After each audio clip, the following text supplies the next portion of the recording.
I am so sorry.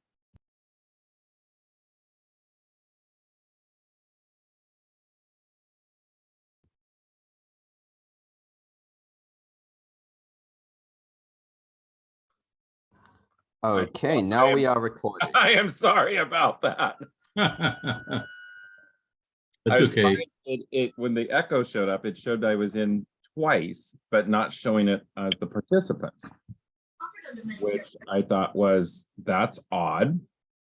And so when I hit leave, it killed everything. So Right, well, we're back. People are rejoining. Will your grandparents and all still join back in? Yes, I think so. I sent them a message, so I think they'll figure it out. Hello. Yes, hello. We seem to have more and more people joining us. Yep. Shall we give it 2 or 3 minutes to let people just rejoin? Yep. And I'm watching the participant list pretty closely, Luke, so to let folks in. Great.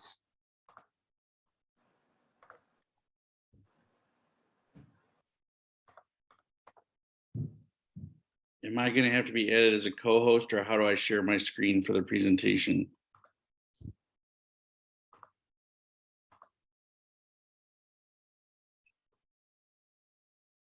So yes, that's a question for Rod. Let me just see if, yes, I think we'll both be made co-hosts would be the plan, I imagine, to share our screens, but I'll check with Rod in a moment. And yes, I've just been made co-host, so I'm sure you're coming next. Well, it's giving me the option, Luke, to make one person the host. Oh, well, no problem. Then I suppose I can take first turn as a co-host, and then after my presentation, I suppose Luke, you could make... Luke, there's a pop-up message saying that Luke is the host.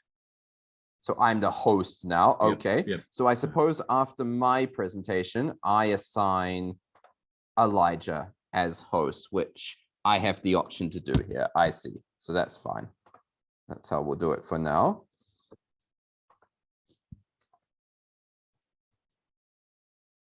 Okay, I think we'll just give it a few more minutes as people are still coming in gradually. Yeah, I think now you have to admit them, Luke. Yes, I'm admitting people. We've got people Sorry coming in about gradually. that. Yeah. No, that's fine. I've done countless these Zoom meetings before, so I'm quite familiar with it. The only thing is my computer is stuck in French. I bought it in Morocco and I don't speak French, so it takes a moment longer to process everything.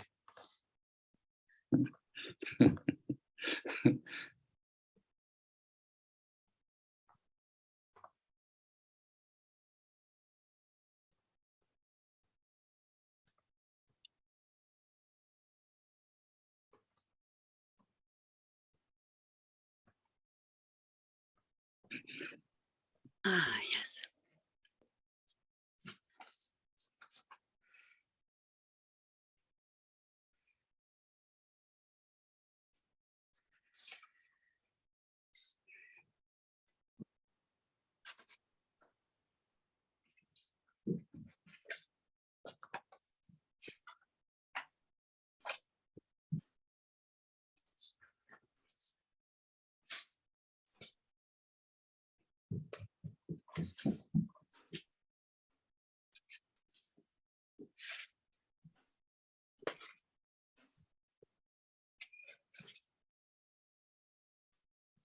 Okay, well, I think we can make a start, and after introductions, I'll continue to admit people.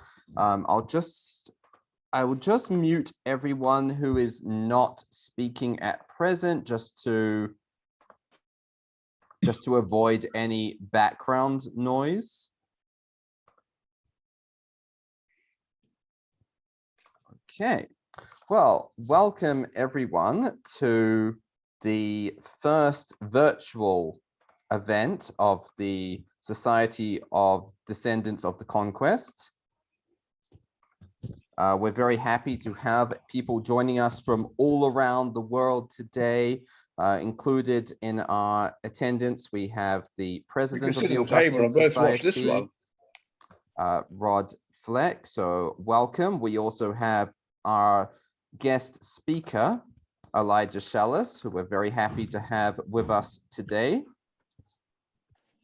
We're going to begin with an introduction from Rod Fleck. So I'm going to hand over to you.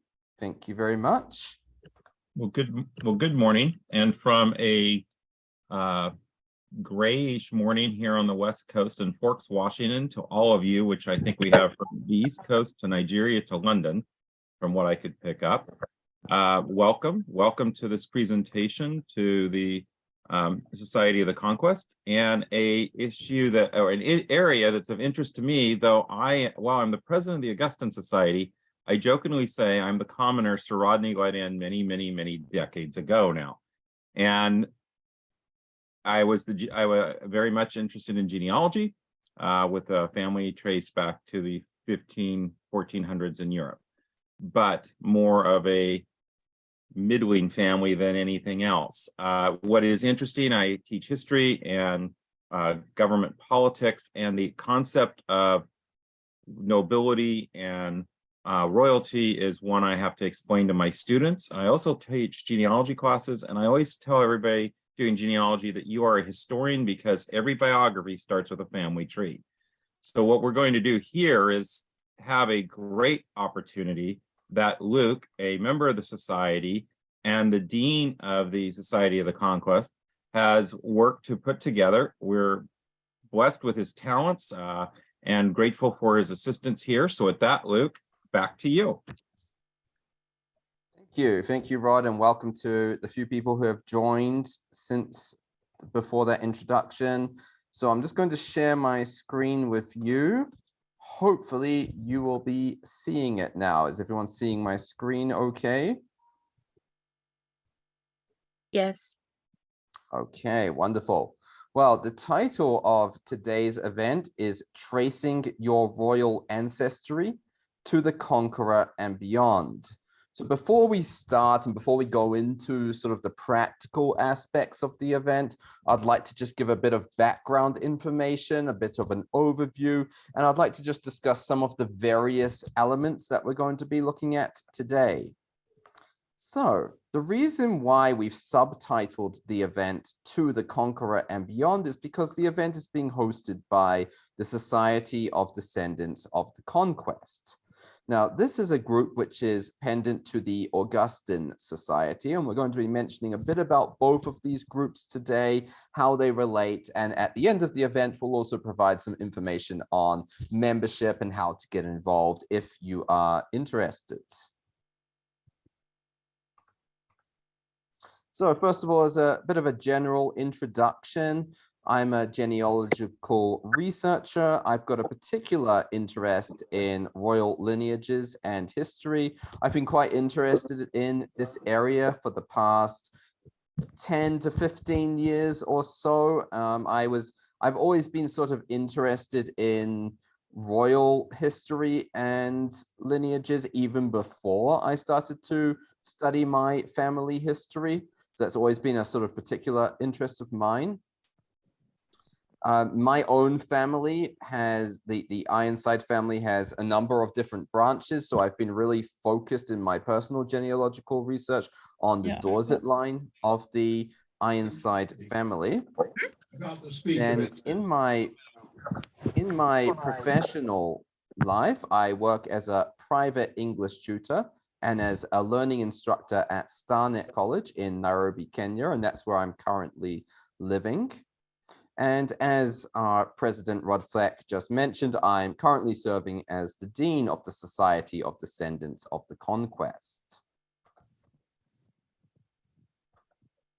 And so with that, here's just some basic information introducing the Augustan Society and the SDC, the Society of Descendants of the Conquest. So the Augustan Society was founded in America in 1957 and is a group of both amateur and professional scholars who focus on the fields of chivalry, genealogy, heraldry, ancient and medieval history, royalty, and nobility. And there are various study groups and lineage groups and other aspects, other departments of the Augustan Society which study these various categories. So that's something that we might mention a bit more later on in the event as well.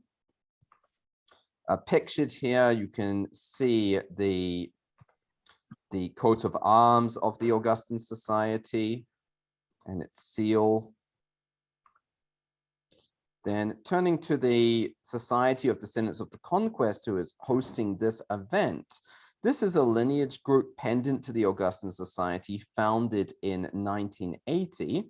The purpose of the society is to honor the memory and accomplishments of William the Conqueror, also known as William I, Duke of Normandy and King of England, and of his companions in the conquest, as well as to gather together persons of Norman, royal, and noble ancestry, preserving their genealogical records and focusing on the study of the history of England and Normandy in the 11th century.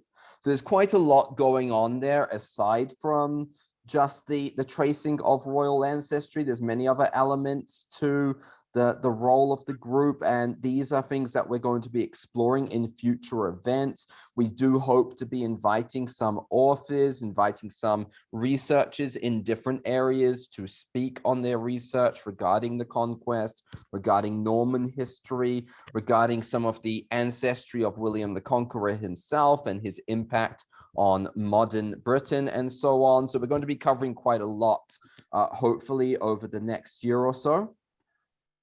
Now, there are two classes of membership in the SDC, which we will be going into in a bit more detail. We have membership in the Conqueror class, which is open to those who can demonstrate unbroken descent from William the Conqueror and his wife, Matilda of Flanders. And using my own personal genealogical story, I will be giving an example of the process of membership in the Conqueror class.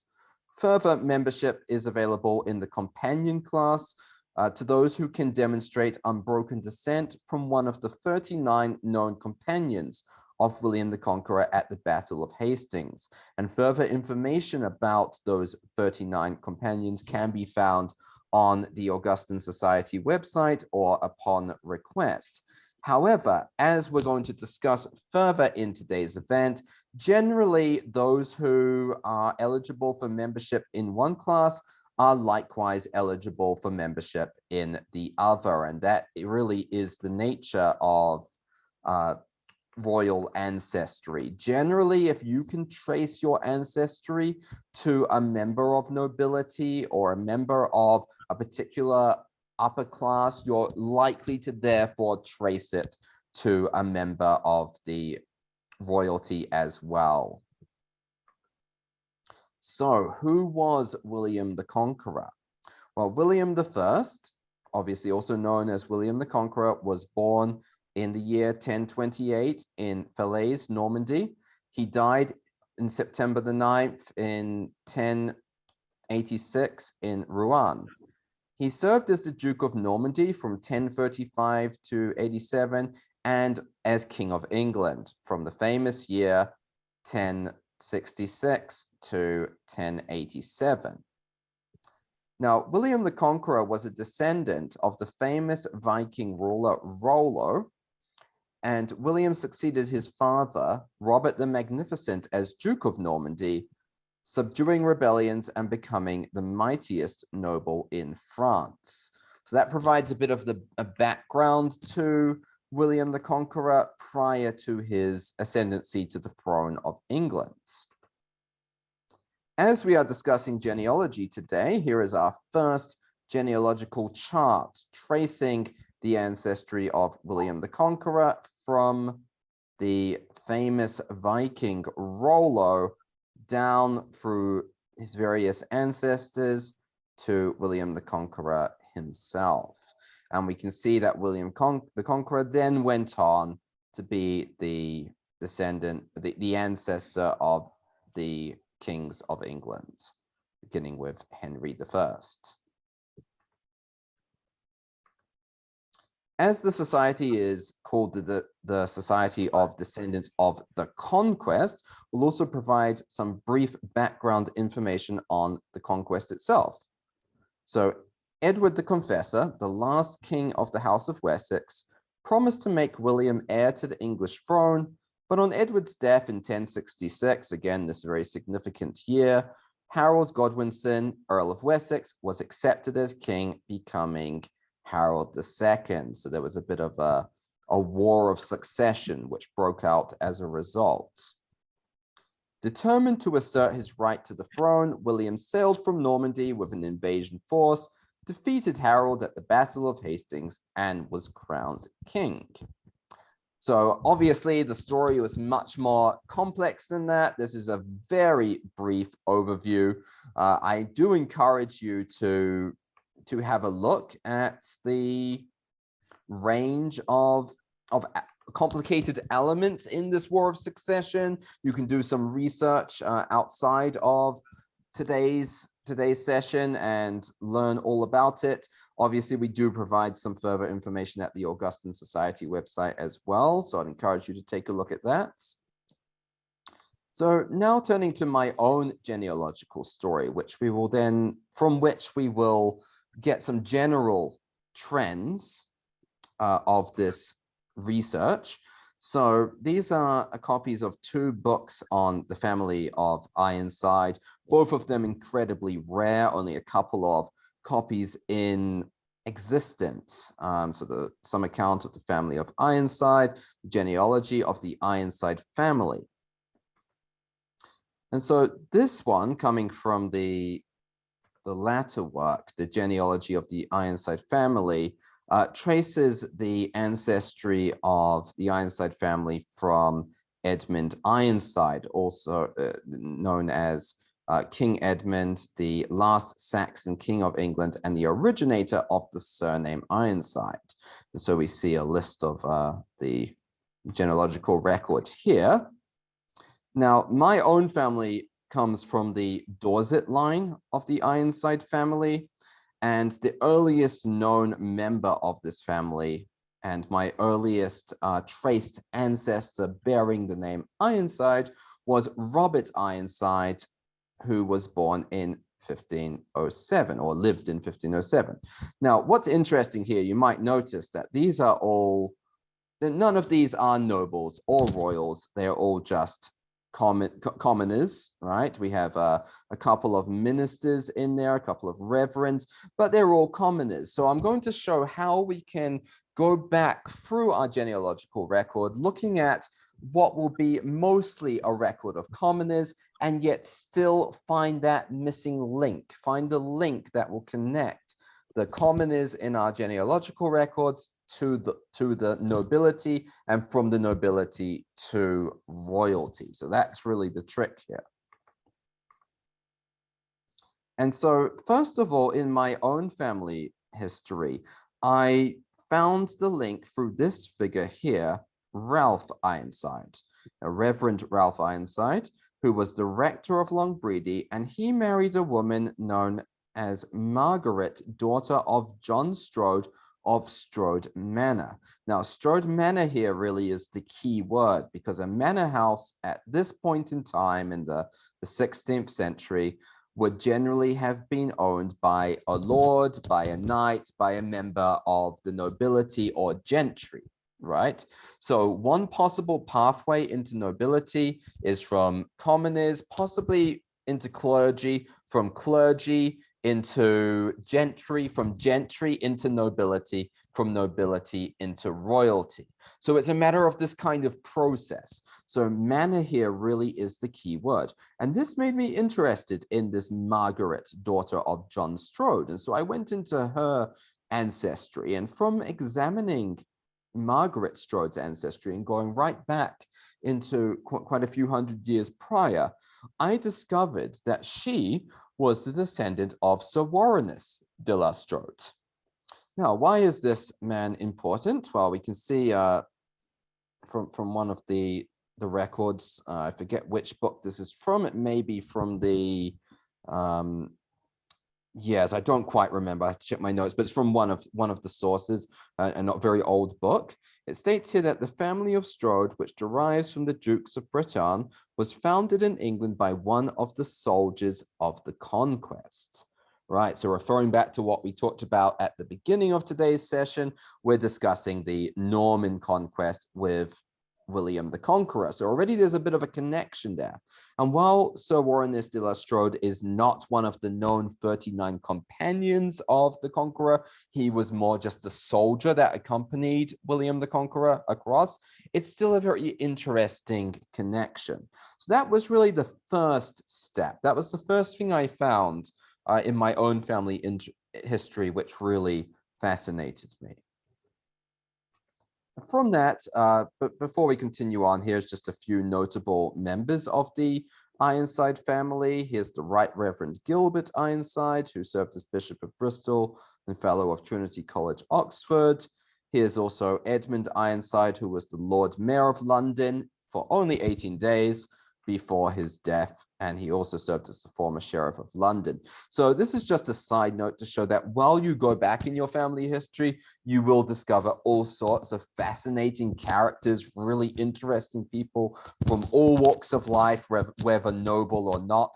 So it's really interesting to just go into their lives, and if you certain people will be better known than others. So obviously you're going to have some people who's you barely know, and except for their name, and there are many figures like that in my own family record. But then there's others who have a wealth of information available about them. So it's kind of like this really fascinating experience where you have no idea if the next link in your family history is going to be a mystery or an open book. And I think that's really one of the most exciting parts of the journey.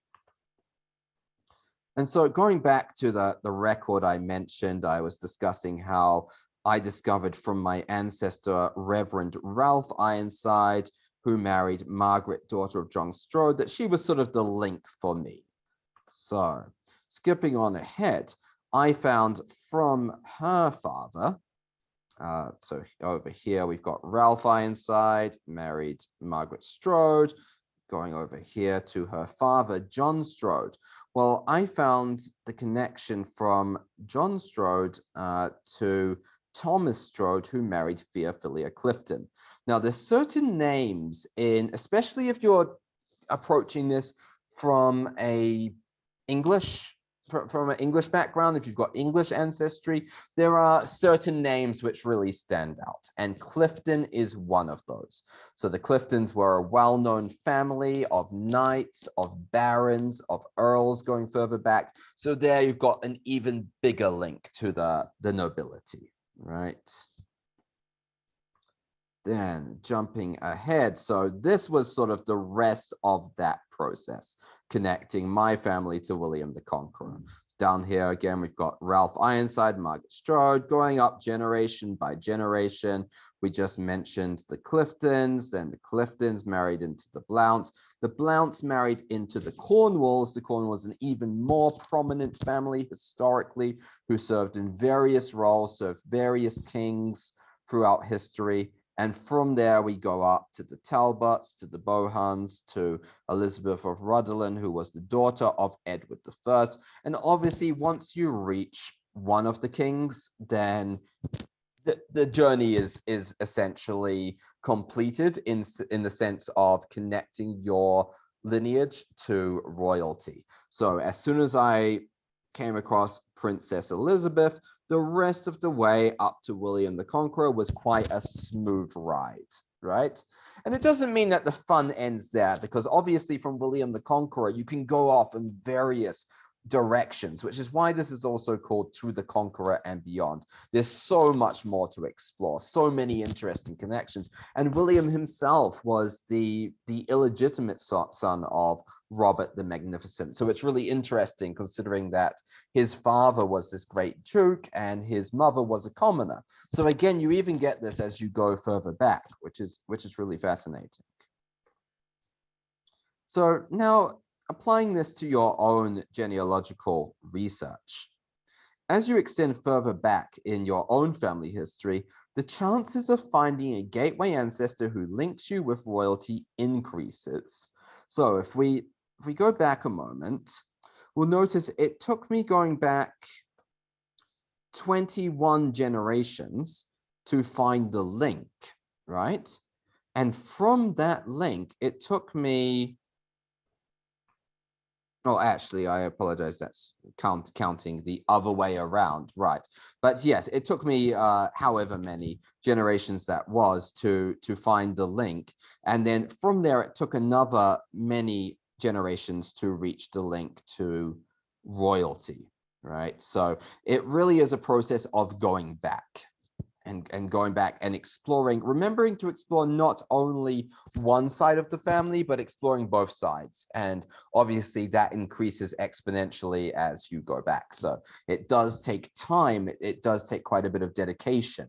Well, while you can be a sort of casual genealogist, if you want to have real success, if you want to get the most out of it, it does take a bit of time and dedication. It takes a bit of ongoing research, right?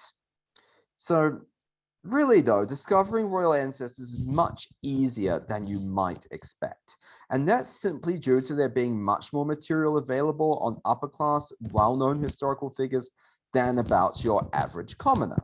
So a lot of the research that I found, again, if we go back, was found in books which are freely available on Google Books, which is a fantastic resource, or on archive.org.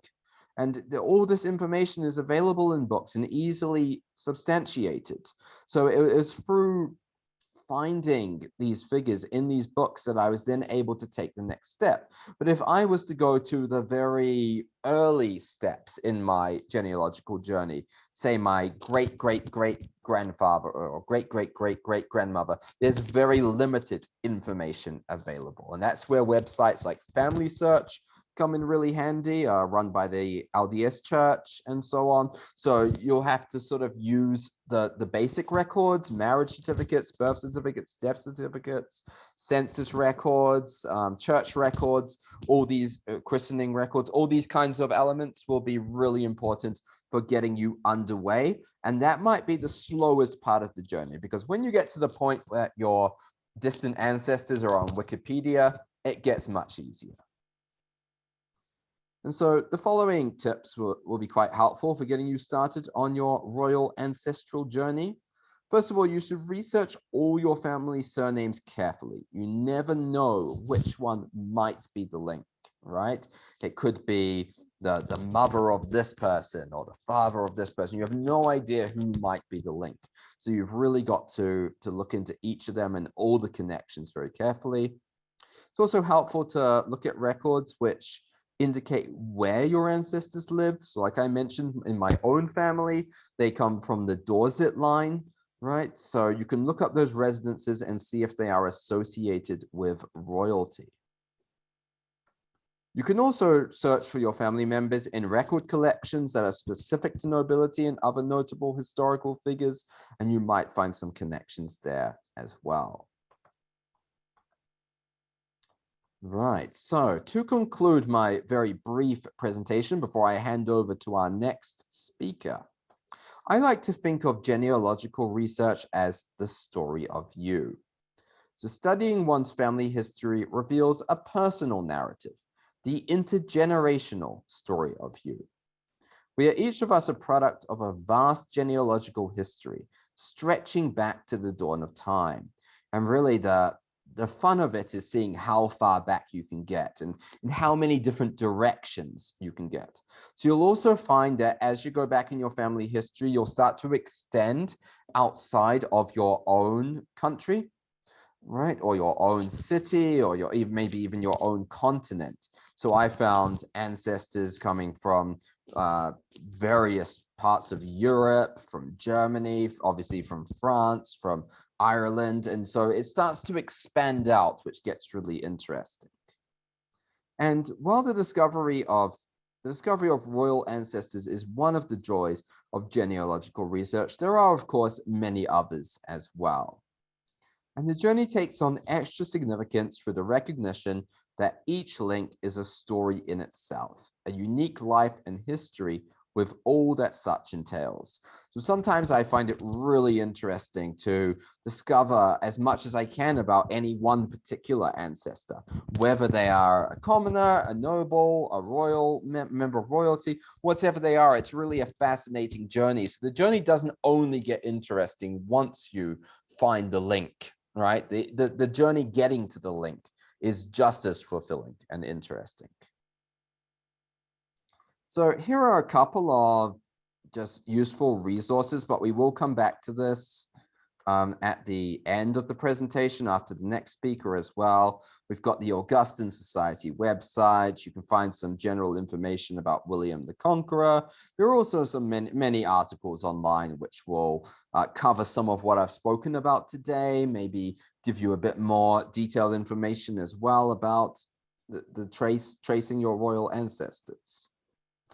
And so that concludes my presentation, but I will now be handing over to our next speaker, Elijah Shalis.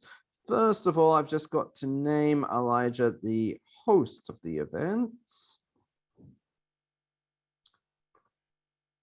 Okay, I think that's working now. But before I hand over to Elijah, I'd like to just introduce our next speaker. So Elijah Shalis has a Bachelor of Arts in History and Political Science from Albion College. He also studied at Corley Law School and served as the president of the Huron Valley chapter Sons of the American Revolution. He was also the past secretary of the Michigan Society of the same. And Elijah is a member of over 15 lineage societies, so much more than myself. So I think we're all going to benefit from his expertise and experience in this field. So thank you, Elijah. I'll hand over to you. Thank you very much, Luke. Let me go ahead and figure out how this thing works. Let's see here. Okay, cool. Let's see here.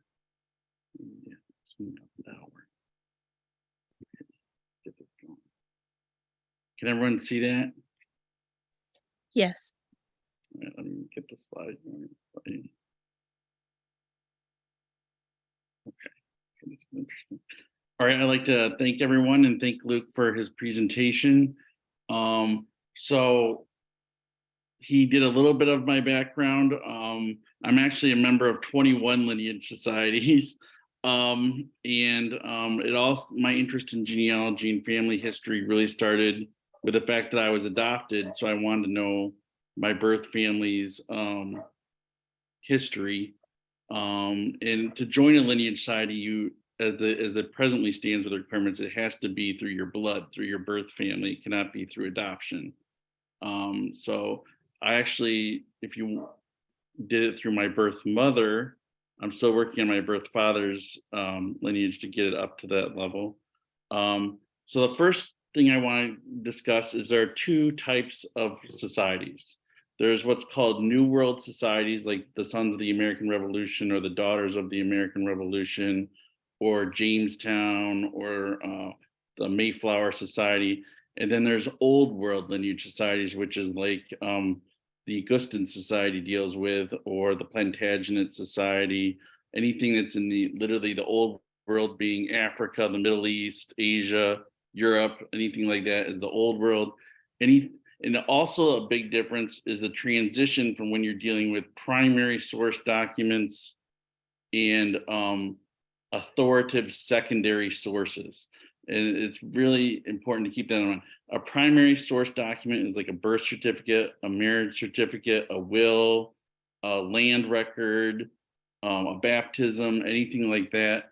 An authoritative secondary source is, for instance, a family history book, any royal history book.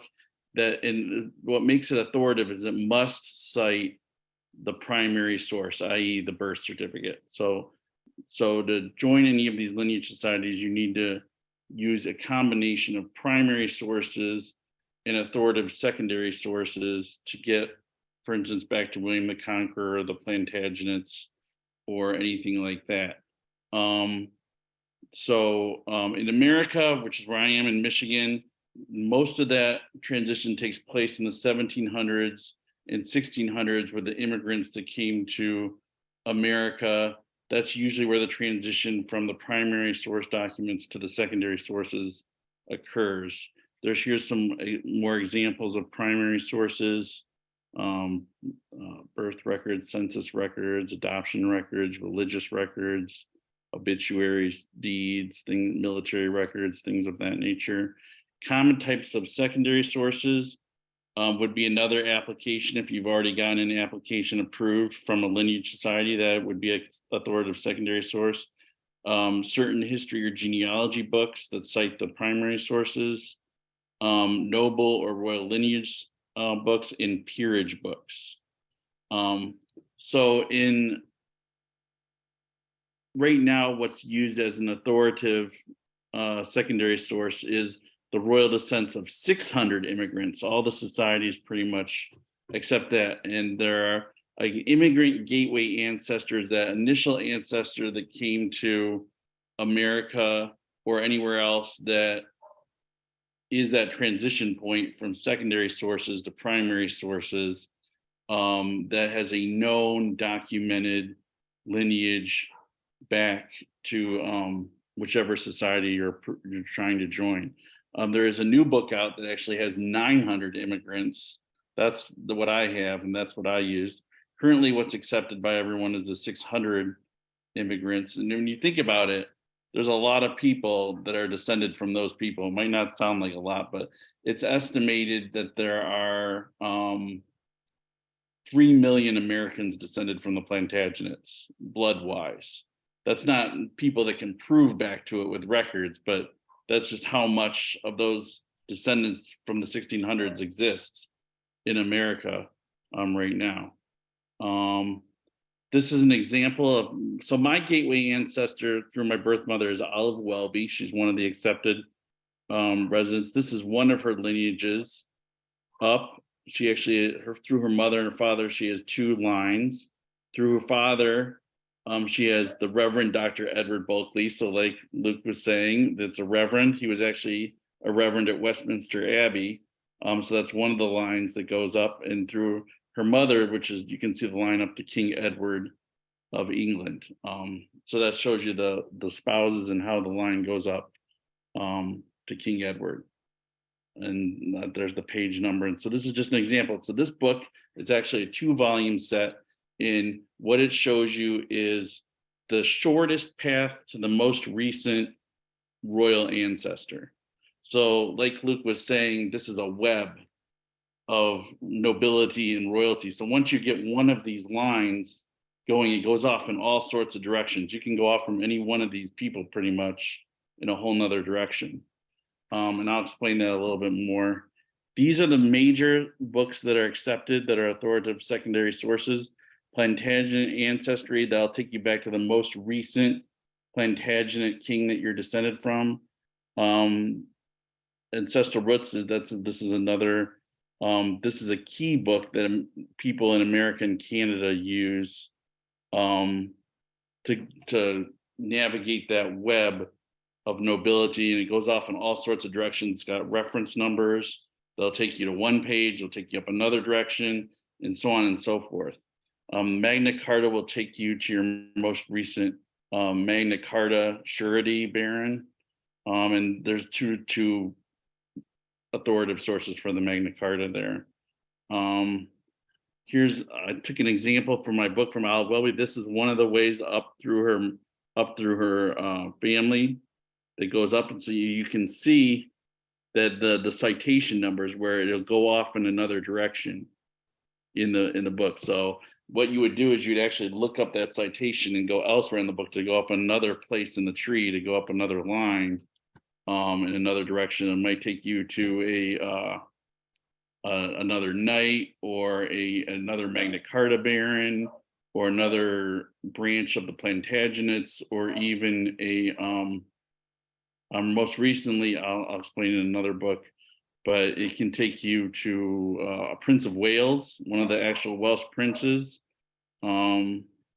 This is another example of that book where it goes up in the other direction.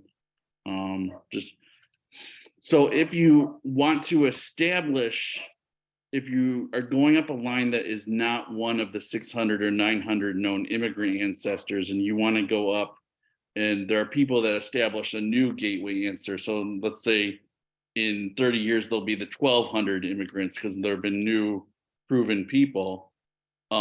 This is what you have to do. So this is a little more complicated, but there you may find people that fit this.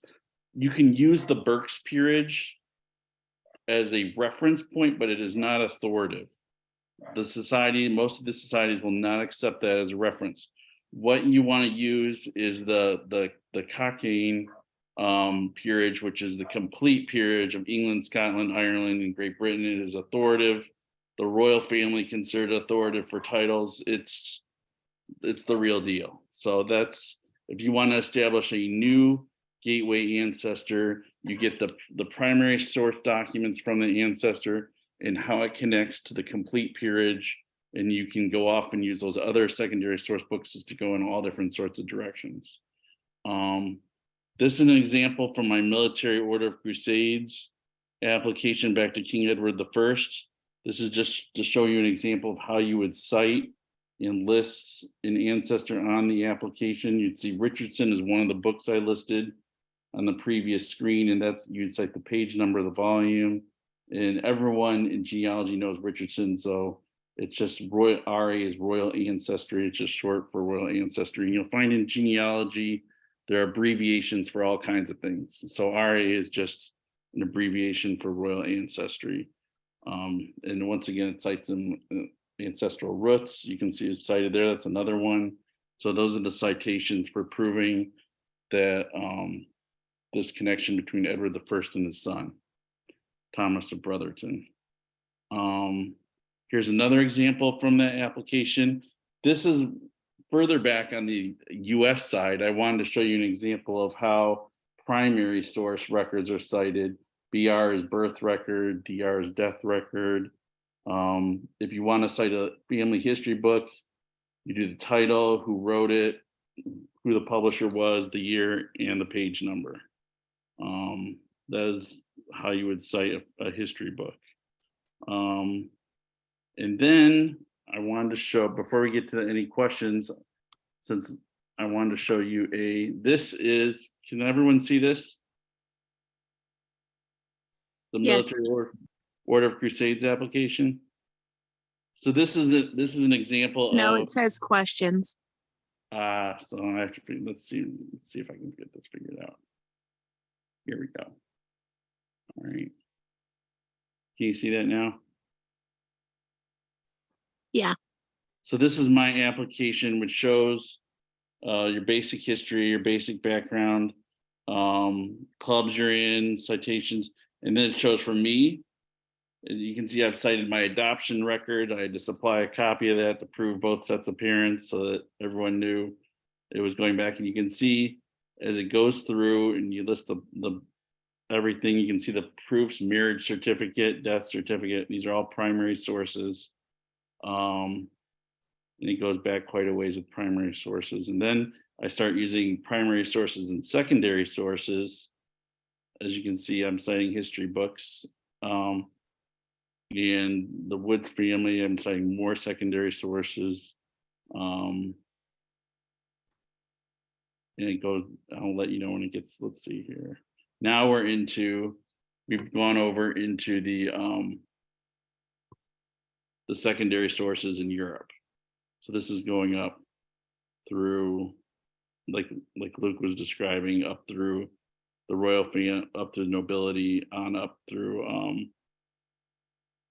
up to countesses now, and then it ends with Edward I. And of course, the Plantagenets are probably one of the most common. You'll probably run into them first before you get to William the Conqueror, because they're descended from him. So the shortest path to William the Conqueror is usually through the Plantagenets, through Empress Matilda, if I'm right. So through that connection, and then all the Stuarts, and the Tudors are all in some way descended from William the Conqueror and the Plantagenets in various different ways. So if you connect up with any of those other groups, you'll end up back to William the Conqueror. Thank you very much. Are there any questions? I had one. Okay. My family has a book called the Calicut Connection. Is that one source that is able to be used as a secondary? So usually the societies will make a judgment call, and they won't usually tell you right off the bat unless you provide them a copy of it. But if in any way in the footnotes or the bibliography in the back, if it cites or says where the records are, that's usually accepted. Also, if it's a really old family lineage book that was, I'll explain this a little bit more. So there's something that's called contemporary sources. So if the book was written at a time in which the people lived, or they would have known, in some way had direct access to that knowledge, that's usually considered acceptable. So if it was written in the 1800s and the people were alive during the time that book was written, or the people they were using as sources were alive during the time in which those sources were used, like their grandparents or their parents, that's considered acceptable. Okay, thank you.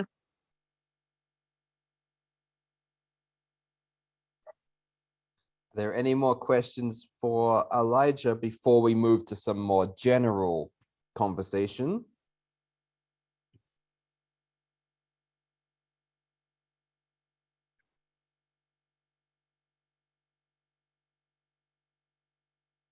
Well, then I'd like to thank Elijah for a very informative talk that went into quite a lot of detail, but in a very concise way, which I think was very nice for everyone joining here as perhaps an introduction to genealogy from tracing a royal ancestry perspective. I would like to add that if you're going back, I know Luke and I are using England as primarily as an example today, but if you're going back into a royal or noble family in, let's say, France, Spain, Portugal, anywhere in Europe, India, China, Japan, they have sources for their nobility that are equivalent to the peerage books. So if you were to go back into those other cultures, they have those sources that their nobility and their royalty kept track of. So the same general principle applies.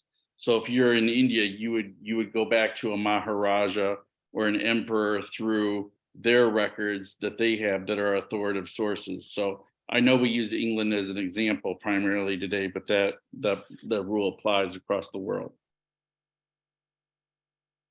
Right, certainly, yes. And we obviously did look at England more from today's perspective, and many lineage groups are, especially the English-speaking lineage groups, might be a bit more Anglo-centric, but that's not to say that that's the only pathway to take. Certainly the same principles which we've looked at today apply more broadly from different cultures, different ancestral roots as well. The same principle of going back, exploring family names, finding that connection, and then seeing where that link leads, that applies regardless of the culture. And obviously, taking China for an example, China has one of the best kept, sort of noble genealogical records going back in history. And obviously they have a really extensive genealogical record going back to the philosopher Confucius as well. So that's another really interesting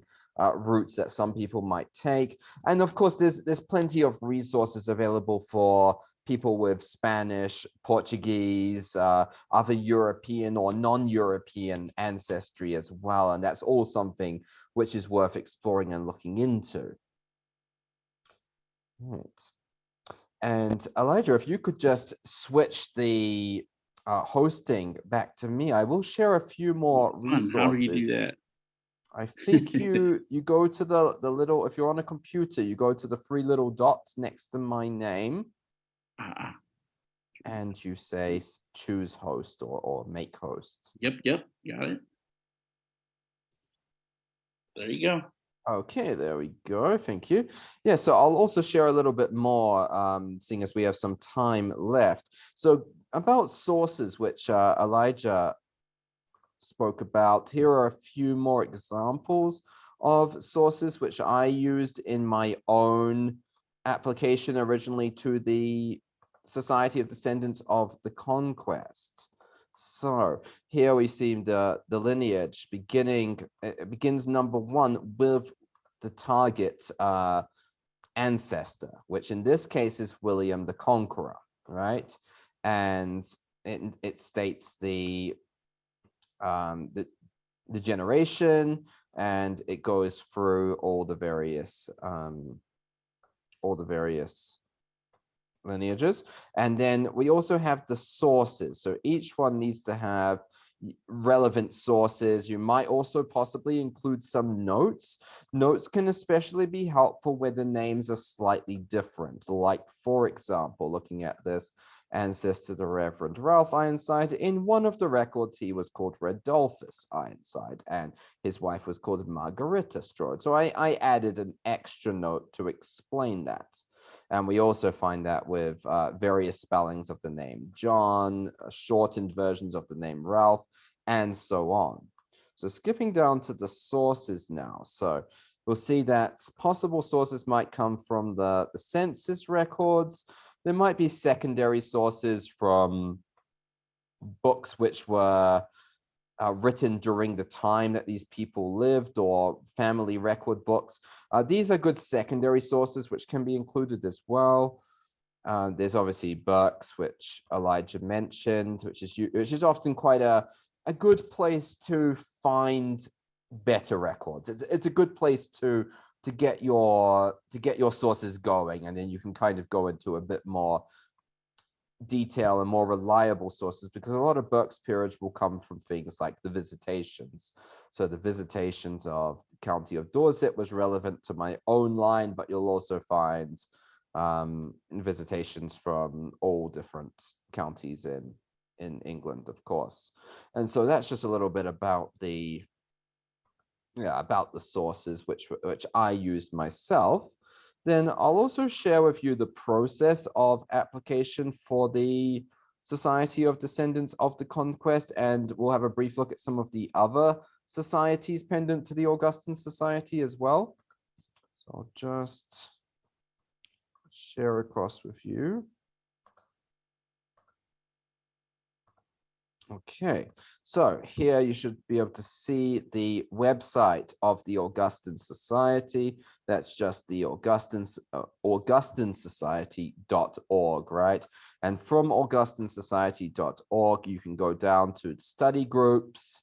Under study groups, you will find lineage groups. And it's under lineage groups that you'll find these 4 current lineage groups. So we've got the descendants of Latin Kingdom of Jerusalem, descendants of Ireland, descendants of Scotland, descendants of the Conquest. So let's begin with this one, seeing as it's what we've been discussing today. So as I mentioned, the membership's available in the Conqueror or Companion class, but generally someone who's eligible for one probably qualifies for the other as well. And you can always ask if you're uncertain. And so there is a download form here for the petition, which you can download by clicking here. And this is what the petition looks like. So you can choose to apply for one class or both classes, and you'll need to put together a document. It could be like the document I just showed you, listing each link, or now the Augustan Society also accepts GEDCOM files, which is a sort of electronic family history file. And I'm hoping that we'll be able to put together a future workshop where we introduce a few of the most common programs for electronic programs for putting together your family history, and have a couple of speakers on that subject as well. So hopefully that will be something which will come in the future. Okay.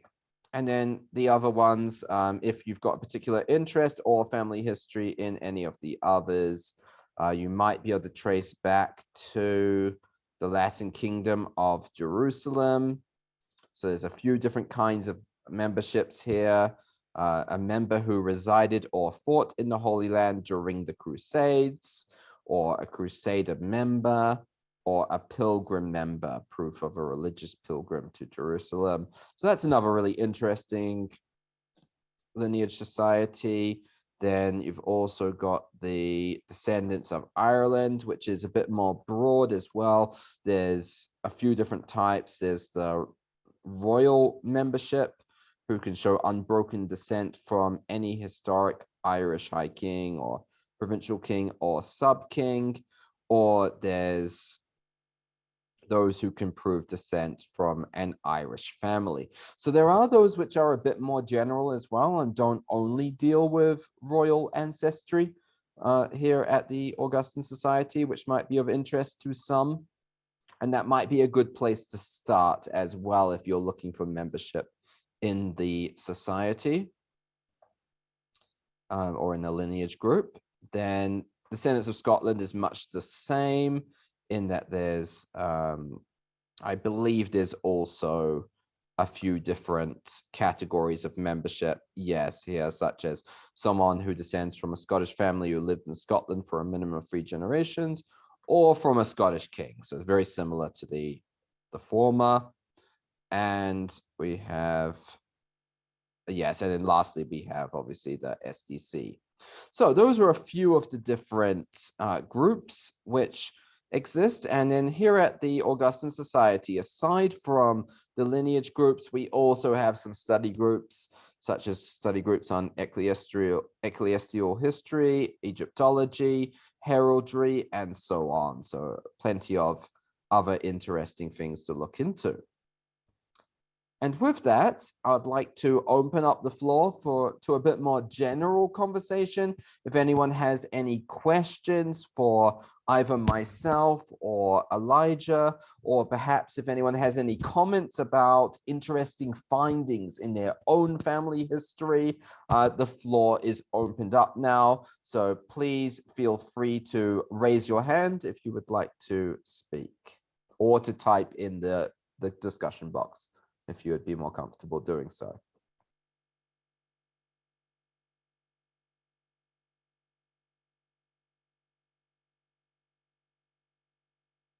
Oh, yes, I see we have a question. So please turn on your microphone. I don't know if it's on. Let's see. Yes, I don't know. we can hear you. Oh, okay. Thank you. Hello, everyone. I think this is wonderful. The depth and the accuracy is amazing, because it stems from the interest of finding out who you really are. And your family comes from the English line. I took the class because I was interested in going back further into my own ancestry. I come from a lineage of Austro-Hungarian and Italian. So my last name is Nozdrovicki, and it goes back to the lineage of Nostrovian, which was the doctor of the King of Austria Empire. And it I found this out through my aunt, which was interesting because we had what they call it, I guess it's a dysfunctional family. Most of us come from some of that. However, because of a divorce, I didn't know about my father's side, the Nostrovicki side. I knew of my Italian descendant. So what happened was I kept having all these interesting occurrences, especially since my mother's side knew nothing about healing, the theosophical views of, I guess, reincarnation and things to that effect. I kept having insights and spiritual awakenings of past lives, things to that effect. My whole childhood, I was very interested in it. And it was looking at swordsmanship. I was always fascinated with that. And I had no idea why until I found out through my aunt going over genealogy, family tree, that we came from this particular period. And I was interested with swords. In fact, I put one of my swords here. I found this sword. I just picked it out intuitively because I was actually doing belly dancing years ago, and it was like 40 years ago when I was a kid, really. And I found out about maybe 30 years later that that was my family crest. And it was really interesting because I had no idea of this whole background until 10 years ago when my aunt gave this. So the interesting piece is that I think most of us would actually come from an awareness of our heritage from many levels, just a physical, a spiritual, a mental, and even intuitional point of view, because we're all connected on many levels. And I think it is interesting that we can look back and say, well, maybe that could be why some of this reflects in this lifetime now. And also, if we want to change it a little bit, we can change it up, which is important because that's the whole piece of evolving evolution. I wanted to share my appreciation of your expertise, Michael. Luke, you really do a wonderful job of that.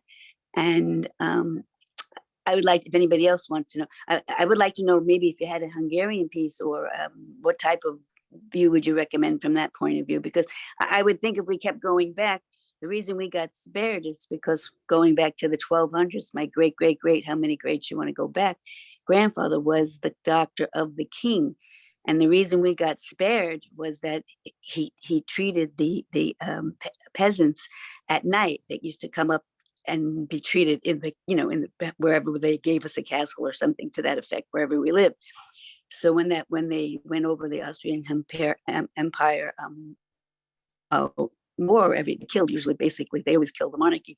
But the point was, we were freed from that because of the fact of his kindness of treating people. And in my lifetime now, I'm a nurse practitioner, and most of my, participants, patients, residents, whatever you want to call the term, are people of a less fortunate view. They're not such, they're very poor people, because I think it's important. Everybody deserves healthcare. But the piece of it is that I'm still working at night. So there must be something to that. but thank you for listening. And I really think it's important that we all dive into our genealogy, because it is in our gene, it is in our DNA, and our makeup of our fields, if we think about it. And if we can make a change in our now and also in our future by exploring and understanding more about yourself.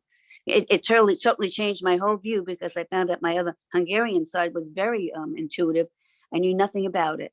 And then I found out, oh yeah, this aunt did that, this aunt did that, this aunt did. So that the differences of the families and how they communicate or fail to communicate, but that was the discord part. But still, it didn't matter in the long run, because it helped me look at people, family lifestyles, even cultural differences, to understand people, to help them become well, in their journey of life. Thank you so much. If anybody else wants to share. Wonderful, thank you. And yes, Rod has posted a couple of what will hopefully be helpful links for you there in the discussion regarding research into Eastern Europe, and in particular Hungary. Yes, so I think a lot of what you said is really interesting and correct, in that as you go back, you discover these connections you may not have known you had, and you do learn such a vast wealth of information about different cultures, different ways of life, ancestors who would have lived vastly different lives from the lives we live now, and also many ancestors who might live similar lives to the ones that we live now in some ways. So it's interesting to see both the connections and the differences, and you'll certainly find both as you go back in your family history. And yes, so I think you will find that there is plenty of information about genealogical research for most cultures, or many different cultures.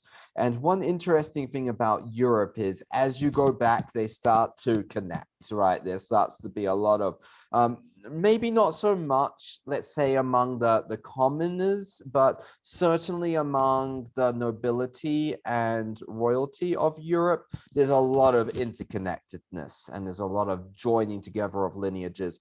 And so you're going to find this like overlap as you go back, which is really interesting.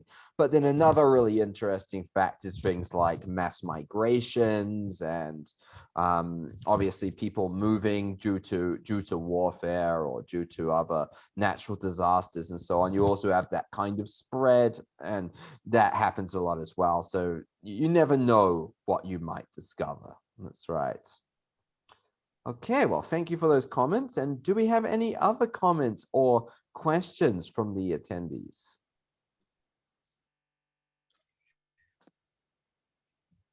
Elijah, this is Rod, and I do have a question with your experience in some 20 lineage groups. I've done lineage proofs in 1, 2, 3, and I've started to see some discussion about utilization of DNA genetic results as well. I'm curious what you're seeing across the spectrum of the 20 that you're a member of. Yes, so the DNA policies vary with all the different groups. Some are more restrictive than others. I think the DAR restricts it to only maternal and Y DNA, which is very restrictive because that's basically along the edge of the tree, your mom's back thousands of years and your dad's back thousands of years. So that would limit it to some degree. The Sons of the American Revolution DNA wise allows a little bit more latitude with that. They allow you to prove parental or one generation to another only. So that means if you, let's say I didn't have an adoption record or I didn't have a record to prove who my dad or my mom was, they will allow a DNA analysis to be written with the results that show that connection. I have the paper record, so I didn't need to do that. But there are people that they're sealed records of the Sun states, so you won't be able to get those records. I'm lucky enough to be in Michigan where I can get those records. The Sons of the Revolution was in Kentucky was a little more flexible with me. They allowed me to use autosomal DNA to prove that my 8th great grandfather was my 8th great grandfather by taking cousins that were also descendants of him that matched me, and I had to write an analysis that showed that the right amount of DNA, they're called CM segments, are the same for both of those descendants of the brothers of my 5th great grandfather as me, and that they both linked to my 7th great grandfather. And so you have to write basically a research paper that shows the DNA segments matching and the lines of descent. But that is the latest, the most flexible I've seen of them. Many of these societies do not accept DNA at all. So that's an ongoing effort.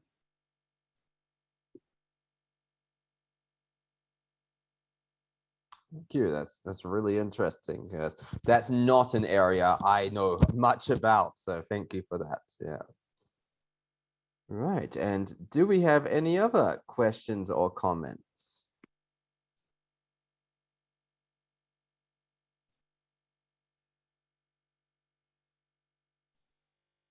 I do have a question about the society. What exactly do you guys do, or what's the benefit of becoming a member? Are you asking in particular for the Society of Descendants of the Conquest, or more broadly for the Augustan Society, for the Society of Descendants? Society. Sorry. The Augustan Society, certainly. Well, I think I should hand that over to Rod as president. Okay. Well, good morning. And Tamara, so the Society of membership ensures a receipt of the Augustium, which is kind of like a 4-page newsletter update about what's going on with the society. It is 3 to 4 times a year, comes out, sometimes 5, just depends on information received and the availability of members to get materials into it. Then we have an omnibus that is the society's journal. It comes out annually, though we're behind right now with that. We're a volunteer organization, and COVID has the pandemic played some havoc with a few folks. We're coming out of that as everybody else is in the world, or trying to come out of that. And I think a few of the folks involved with the publication have found that their day-to-day lives went from somewhat manageable to hyperdrive in like moments. And so we're hoping to have the next omnibus edition out here once the current editor gets back from U.S. Navy Command School.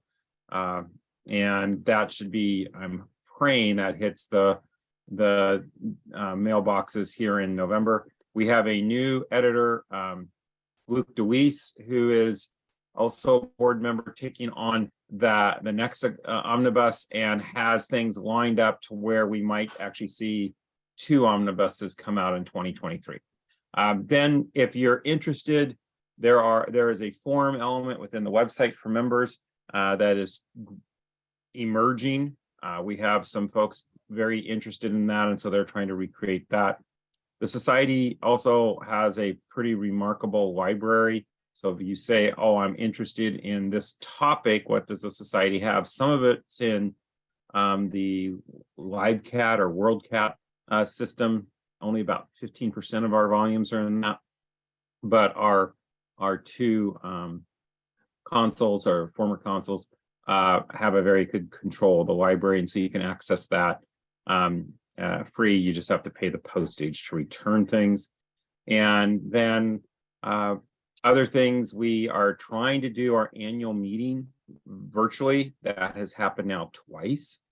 And there's a group trying to use more of these tools, like what Luke was putting together today with Elijah, which was fantastic, to push more opportunities out to our members as well.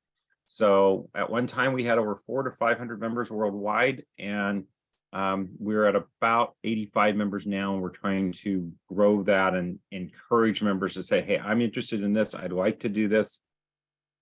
What, can I do this? And the odds are pretty good as the president. If you ask if you can do something, if I can figure out how we get into history, genealogy, heraldry, chivalry, and royalty, I can say, yep, go for it. So I hope that helps provide some information. You can do an online application as well through the website, as I recall. So let us know if you've got questions. And I'll just type my email here, and we can try to help you out.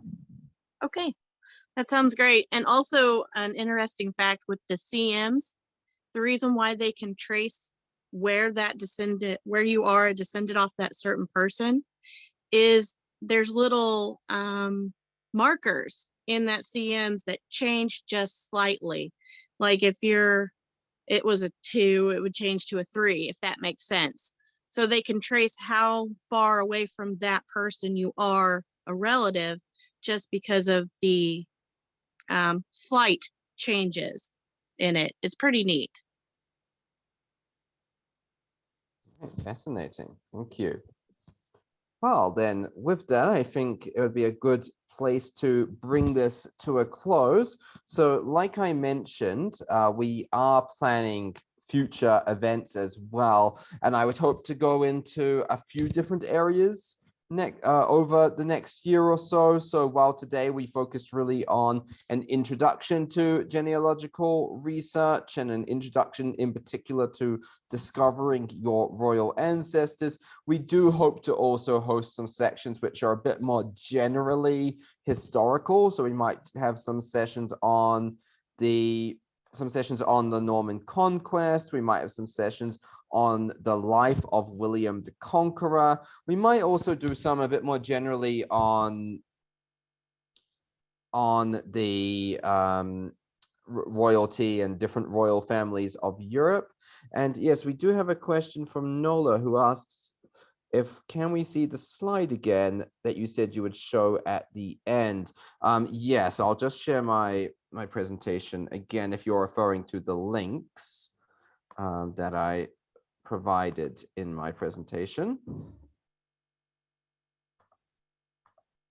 Okay, so yes, just to provide you again with the helpful links which I recommended. Just find the page. Okay, so that would have been for at the end of the presentation. I'm sorry, this is the wrong presentation. Let me see if I can find it. Yes, but there are many resources available. You'll also find resources on the website. Let's see if I can find that page again. I seem to have misplaced it for now, but I will send this presentation out anyway. Yes, for some reason my file seems to have corrupted, but I'll look into that and I will be sending it out, so it will be available for reference later. So thank you again, everyone.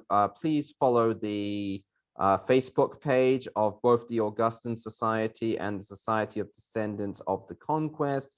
And from those, you'll be able to find information about upcoming events. So you all have a wonderful rest of your day or evening or morning, wherever you are, and see you again next time. Thank you, Elijah. Thank you, Rod. Thank you, all attendees. Bye for now. Take care, and a well done job, Elijah and Luke. Thank you so very much. Thank you.